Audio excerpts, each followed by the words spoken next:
नमस्कार, मैं हूं सुनीता।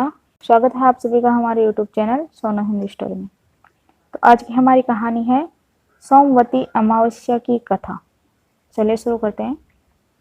एक सेठ था, उसके 7 पुत्र थे, वह एक पुत्री थी।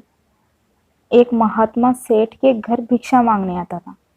जब बहुएं भिक्षा देती थी तब उनको अन्नवान, धनवान, पुत्रवान होने का आशीर्वाद मिलता था, और जब पुत्री भिक्षा देती थी तो उसको मिले वैसा पहनना और गंगा स्नान करना, यह आशीर्वाद मिलता था। सेठानी ने सोचा कि पुत्री इतनी दुबली पतली कैसे हो गई।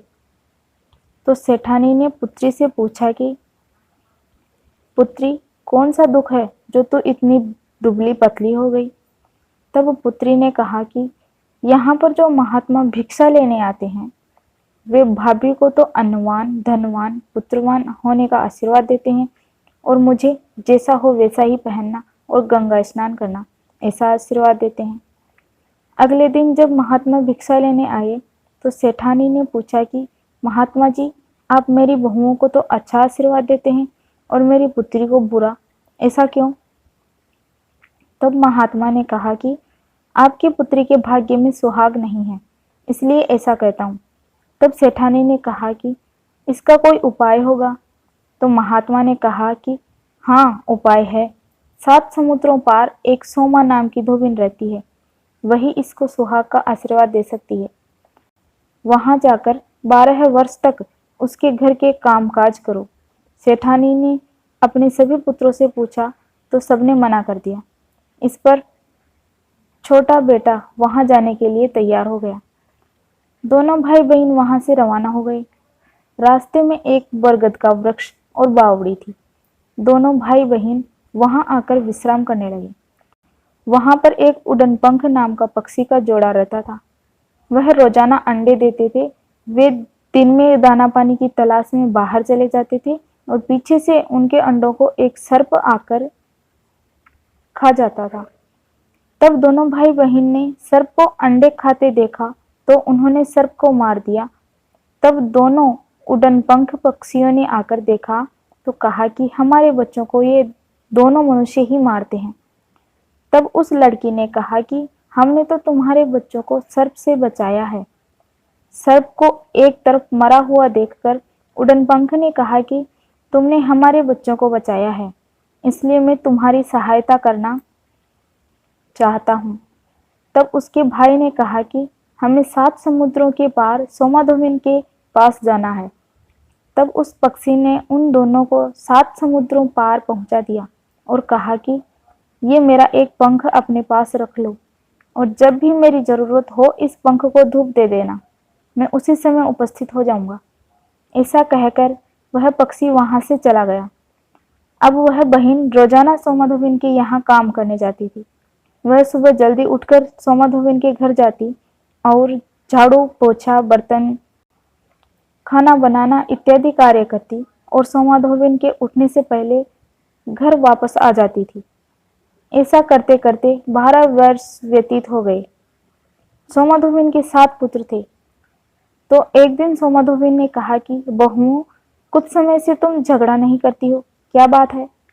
तो बहुओं ने कहा कि हम जब सुबह उठते हैं तो हमें सब कार्य किया हुआ मिलता है, झाड़ू, पोछा, बर्तन, पानी, खाना बनाना इत्यादि सब कार्य किए हुए मिलते हैं, तो हमें झगड़ने का अवसर ही नहीं मिलता। तब सोमाधोबिन ने कहा कि किसी ने मुझे छला है।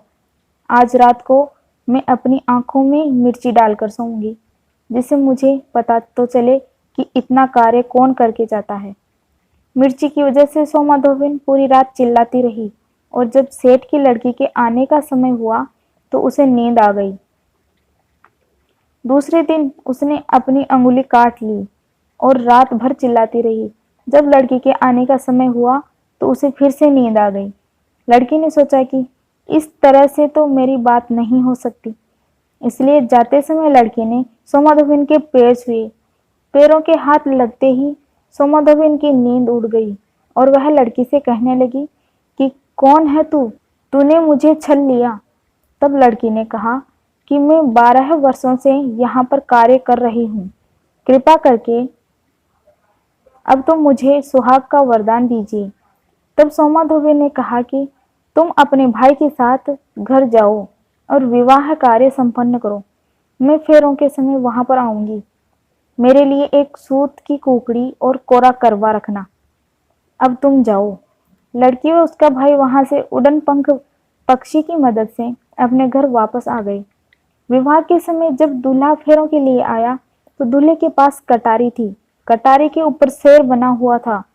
वह वास्तविक शेर बनकर उसने दूल्हे को मार दिया। कुछ देर बाद सोमाधोबी वहां आई और सूत की कुकड़ी व करवा मांगने लगी।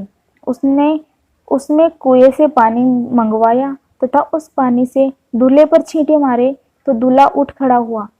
उधर उसी समय सोमाधोबेन का पति मर गया। सोमाधोबेन अपने घर पर यह कहकर आई थी कि यदि मटकी भी फूट जाए तो उसको भी बाहर मत फेंकना। इसलिए उसकी बहुओं ने धोबी को ले जाने से मना कर दिया। इधर धोबिन दूल्हे को जीवन वरदान देकर करवा साथ लेकर अपने घर जाने लगी।